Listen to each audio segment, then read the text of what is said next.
Mga kalikasang araw, ako po si number 19, David De Angelo, boses ng kalikasan sa Senado. Isa pong ordinaryong tao, hindi trapo, hindi kabilang sa anumang dinastiya, bago at isa sa nagdadala ng programa para sa inang kalikasan. Ako po ay aplikante para sa Senado. I'd like to get this out of the way now kasi of course the questions we're asking is also for the public. You are known to be a cosplayer. Ang tanong ng marami paano ka namin daw siseryosohin kung cosplayer po daw kayo? Yung cosplay kasi ay nakatulong sa akin para bumalik sa paglilingkod sa bayan. Kasi in 2010, I was part of the national campaign for Nicanor Perlas for President. Yeah. At nung matalo si Nikki, makita ko kung ano ang klaseng politika meron sa Pilipinas. Sobra akong nainis, nalungkot. So, nung mabigyan ako ng pagkakataon na mag-organize, kasi I'm an events organizer. Yeah. Nag-organize ng cosplay, events, makapag-cosplay. Nahanap ko yung parang way to bring back the passion and to drive the negative energy towards that. So, na-imbibe ako ulit to go back to believing and hoping that we can have a better country. Dun po ako dun sa talagang concerned kayo sa kalikasan po, no? Sabi po ninyo sa isa sa mga interviews po ninyo, walang malinaw na programa o solusyon ang gobyerno to address climate change dito sa Pilipinas. So just so that even an 8-year-old can understand o yung taong walang pinag-aralan, ano po ang magiging itsura ng programa po na naiisip po ninyo to address climate change nga dito sa Pilipinas? Ang unang-una kasi, meron tayong mga napakagandang batas. We have the best laws in the world at ito ay ginagaya pa ng ibang bansa. So kung mananalo po tayo, ang una natin gagawin ay i-review lahat itong batas na ito at alamin bakit siya hindi na ipapatupad, ano yung problema. At gagawa po tayo ng tinatawag natin na Comprehensive Environmental Code.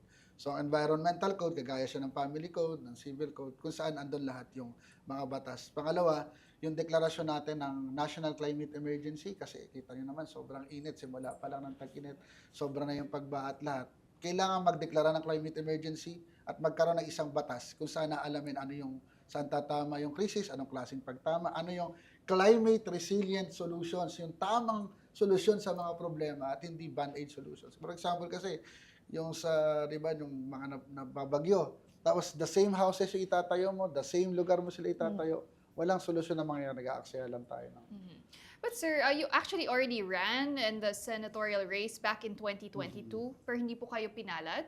So why are you running again? Why are you taking a shot at the Senate once again? And why not just run as a party list, considering your platform is about the environment? So with that, you can push for policies about the environment more so sa party list. Wala kaming 15 million kaya hindi kami makapag-apply sa party list Kasi nung dinanay kami ng COMELEC, ang sabi sa amin, the environment is not a marginalized sector. So when that happened, kinonsulta ko yung mga kasama ko sa Green Party of the Philippines. And then we also asked for divine intervention nung nagpunta tayo sa Peña Francia. Doon ko na-meet yung Bunyog. At nung ma-meet ko yung Bunyog sa tuktok ng Mount Isarog, sabi ko, siguro we can still run for the Senate para maibigay yung environmental agenda at malay mo naman, ang tao ay handa na para bigyan ng ipanalo yung kalikasan sa Senado. When in terms po of yung nakikita niyo yung batas, you mentioned madaming magagandang batas, hindi lang na-implement yung iba. Can you name me one po na pwedeng pagtuunan niya ng pansin na para ma-implement na, which will help the environment? I think one of the best examples is the Environmental Act of 2008. Pag tinanong mo sa DENR, sinasabi nila na-implement yan. Pero pag tinanong mo yung mga teachers, hindi nga nila alam yan So, marami nagsasabi, bakit wala sa curriculum yung edukasyon when there is a law. So, siguro kailangan talagang tutukan paano may implement itong batas na ito. Kasi ang mga senador natin, karamihan, nagpapadamihan na naipapasang batas. And they don't know that another function of a senator is oversight. So, we will exercise our oversight into the many good laws that we have, particularly for the environment. Sir, kung hindi po ako nagkakamali, ay pabor po kayo dun sa parliamentary system. Yes. Tama po ba Yes, ito? I am in favor. Para po maintindihan ng lahat po, bakit po ito nababagay po sa atin dito sa Pilipinas? Ang isa kasi sa problema sa atin, maraming politiko nag-grandstanding, di ba?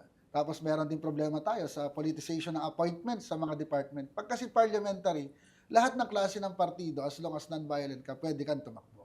Pangalawa, bababa yung cost ng election. At pangatlo, yung ministro mo mismo ng mga departamento mo, mga ministries mo ay MPs, mga miyembro ng parliament. So kung hindi sila functional, madali silang maaalis. Madali silang mapapalitan. Hindi kagaya sa atin na pag nag-appoint ka, minsan hindi naman appropriate, general, ganito. Wala silang direct credibility and skills para dun sa departamento nila. So that's why I am in favor of parliamentary system. Pero bago natin i-implement yon, we need to ensure na itong mga nakaupong buwaya, trapo at dinastiya hindi maikinabang doon sa pagbabagong yun. Kaya kailangan mo nang ayusin yung electoral and political system natin. So follow up dun po, paano po natin ipasa itong anti-dynasty law kung sila-sila rin po ang nakaupo? I think siguro una magpasa tayo ng enabling law for the anti-political dynasty. I think isa ito sa magkakasundo kami ni Senator Robin Padilla. No, bukod dun sa medical hemp na sumasang-ayon din ako. At saka siyempre yung People's Initiative, we think we need to involve the people in this bill for the political dynasty. Kasi allowed naman yan sa ating konstitusyon. So kung ayaw ng mga kasama nating senador at congressman, papasok yung People's Initiative. Here's what I find interesting, sir. No? Your lineage traces back to the Delano family, which apparently includes former U.S. President Franklin Roosevelt. Tell us more about that, and how does his legacy influence your bid for public service? Uli lang lubos kasi ako, I'm an orphan. So at 5 months old, in the womb of my mother, my father died. And at 5 years old, my mother died. So my grandfather, Warren Bates Delano, nung gulong-gulo ko sa buhay, walang direksyon, sinabi niya na eto yung family lineage natin. At your great uncle is actually Franklin Delano Roosevelt. Because my full name is David Delano de Angelo. At yun yung nagbigay sa akin ng inspirasyon na kung kaya ng isang kakuya kagaya ni Franklin Delano Roosevelt who has 4 terms consecutive while being a polio victim na maging ganong kagaling na presidente, kaya ko rin ayusin yung buhay ko. Pero I never dreamt that I would actually be running for a political position years from then. So, The Vice President, Sara Duterte, facing impeachment. Do you think she needs to be held responsible for the alleged misuse of confidential funds? that money is the money of the people. And the impeachment is a process that should be respected.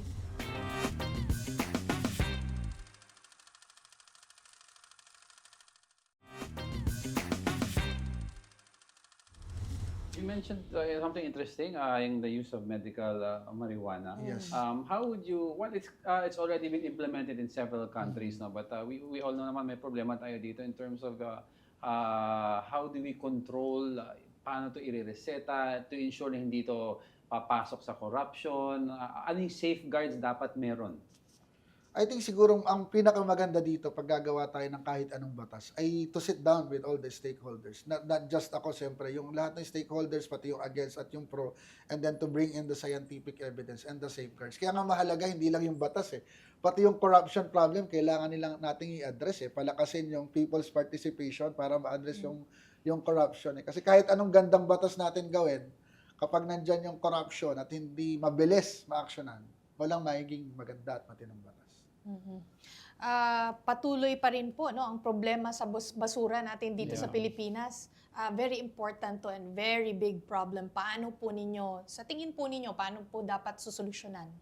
I think one of the best examples is itong nagkaroon kami ng event March 1 and 2 and we went to the Marikina SEMA, itong City Environment Management Office. At ang ganda ng segregation nila, nakokolekta nila lahat ng basura. Pero even sa Quezon City, napapasal ako, ba't hindi kayang i-replicate? There's a problem kasi yung may mga best awards, diba, ang mga syudad. And I think yung sharing economy na parte ng tinatawag natin circular economy, hindi nangyayari. So dapat, kung ano yung best practices, ma-implement sa ibang lugar. And I think if that would happen, masusolusyonan yung problema sa basura.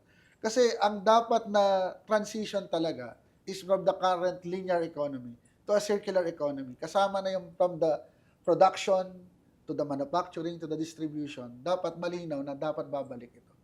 Which brings me to a proposal actually to have a certification pattern after Denmark na magkakaroon ka ng green certification with the rewards from the government from the procurement of raw materials up to the end of the supply chain. May certification yun para lahat ay green. Hindi lang yung green certifications na hulna as a company. So dapat every stages of production, even yung manpower, power usage mo. Also, based on surveys, voter preference often shows that they prefer candidates who have experience already in crafting laws. So why should they vote for you, someone who will be new to the Senate? I-correct ko lang. I think yung preference nila yung sikat eh. Hindi naman necessarily lahat yan may kakayahan mag-craft ng batas eh. At yung mga matatagal na, kung talagang may kakayahan silang mag-craft ng batas, siguro oo. Pero kaya ba nilang i-oversight at i-ensure na nagiging okay yung batas? For me, may kakayahan akong gumawa ng batas. I've been part of the 6th National Youth Parliament. Kasama si Congressman Jude Asidre ay kabatch ko. So I've been trained on how to make laws to the National Youth Parliament of the National Youth Commission. Well, there's several issues na very important and sa mga kababayan natin, and I'd like to also hear your thoughts on this, most specifically yung West Philippine Sea issue. May two sides there are saying that hindi po sa atin yan, may side na nagsasabi sa atin po yan. Ano po ang take nyo dito? The West Philippine Sea is technically ours when it comes to the exclusive economic zone. So yung 200 doon ay sa atin naman talaga for our own economic and utilization. At yung pagpapangalan ng West Philippine Sea na kinokontra ng you know who, di ba? Yes. Ay karapatan natin. It's our constitutional right, it's our legal right. Kaya nga ang proposal ko dyan ay all of the claimants should sit down, create a treaty. Unang-una to protect the environment. At kung ako lang ang masusunod, I would rather have the South China Sea and the West Philippine Sea named as the Sea of Asia eh. Kasi sa atin naman lahat yan. So bakit natin pag-awayan? Gawa na lang natin ng isang pangalan na recognize ang lahat, na iginagalang yung lahat. Kasi to be honest, China has been a bully. Diba? Recently nga, pati yung mga fisherman natin na nangingisda lang doon, ay binubuli nila. So I'm for the West Philippine Sea na atin talaga. Your stand lang po dun sa si dating Pangulong Duterte ay nasa Hague na ngayon. Dapat po ba siyang humarap sa International Criminal Court? I think dapat siyang humarap kasi the mere fact that you have caused as the commander-in-chief the death of more than 30,000 people without due process is something that is terrifying and unjust. So hindi mo pwedeng sabihin ng mga nagde-depend sa kanya na pabor kayo sa mga adik, hindi ba kayo 30,000 people who have been denied of justice. Tapos ngayon, ang swerte nga niya kasi may tumadaan pa siya sa isang prosesong ganito. Yung iba, mga minor de edad, di naman sinakiyan, hindi naman dumaan sa ganun, binaril na lang kahit may exam kinabukasan. And this is justice that is being done for the people that was denied due process. And what about his daughter, the Vice President Sara Duterte, facing impeachment? Do you think she needs to be held responsible for the alleged misuse of confidential funds? First and foremost, that money is the money of the people. So every public official should be accountable for that, whoever that public official is. And the impeachment is a process that should be respected. So kung wala talaga siyang ginagawa, dapat harapin niya. Diba? Kung talaga namang, sabi ko nga, doon pa lang sa Quadcom, diba? Kung talagang totoo yung sinasabi niya, she could have called for a session, diba? Private session. Sabihin niya kung kanino galing, sino na resibuhan.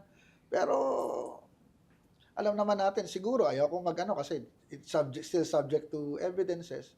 Pero dumaan siya sa proseso at igalang niya yung proseso ng ating mga batas. She cannot be an elected public official if she cannot respect the rule of law. Also, one issue is to instill daw patriotism among the younger ones, to have mandatory, the word po dyan, mandatory ROTC. Are you in favor of that? I'm not in favor of mandatory ROTC. I'm in favor of strengthening the NSTP and even giving salaries to those who would choose ROTC or military service. Mga benefits-based. Benefits doon. Tapos idagdag din sa itong training for disaster response. Kasi mahalaga na all of us in the face of the climate crisis, the youth will also be trained into disaster response. Kasi hindi mo naman pwedeng persahin ang tao magmahal sa bayan. Kung yung mga politiko ay corrupt at walang pagmamahal sa bayan, di ba? Kung wala silang role model, how can the youth love the country and the people love the country? Bakit po dapat isulat ang inyong pangalan sa balota ngayong darating na Mayo sa eleksyon? Kasi po si David De Angelo ay ordinaryong tao na may malaking puso para sa bayan. Ang inspirasyon ko po sa pagtakbo ko ay si Raul Roco. Hindi po ako hindi ako magnanakaw sa bayan at buong puso ko po pagsisilba ng bayan. Sabi ko nga, kung ipapanalo po ninyo ako, yung aking unang 6 na taon na termino, I will treat that as my last and only term at gagawin ko po lahat na aking makakaya para itong ating bansa ay umunlad, maging luntian at maipamana po natin ng maayos sa ating mga anak at sa susunod na henerasyon. That's Thank it. you. Thank you very All much. right. Thank you so Sir, much. thank you. Thank you very much. Good luck. Thank you, sir. Miss Universe answer. Thank you. Very interesting, nakaka-tense kasi talagang direct yung answers at saka considering na 15 minutes yun, so kailangan diretso kagad yung sagot, walang paligoy-ligoy.